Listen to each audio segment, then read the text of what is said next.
یو راز درته ووایم، هغه راز دا دی چې په نفلي لمونځونو باندې انسان الله پاک ته ډېر زیات نږدې کېږي. موږ او تاسې فرضي لمونځونه کوو، دا خو زموږ مسؤلیت دی، دا خو په موږ باندې لازمه ده، دا خو باید وکړو، دا خو فریضه ده.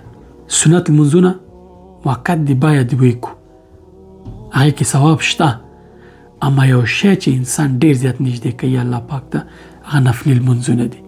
کله کله ناڅاپه جانماز هوار کړه، کښېنه 2 رکعته نفل وکړه، په اخلاص یې وکړه، الله پاک په دې باندې ډېر زیات خوشحاله کېږي. ځکه حدیث کې راغلي چې انسان الله پاک ته په نفلي لمونځونو باندې ډېر نږدې کېږي.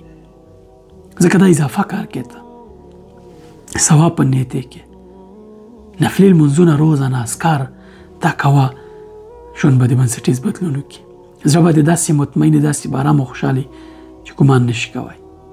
کله کله ناڅاپه همداسې شوقي راپاڅېږه، فرضي لمونځونه او سنت دا خو لازمي دي، دا خو به کې ناڅاپه جانماز هوار کړه، بې وخته ودرېږه، نفل وکړه. کله کله شپې ناڅاپه راپاڅېږه، 2 رکعته 8 رکعته څومره چې کوی شي تهجد وکړه.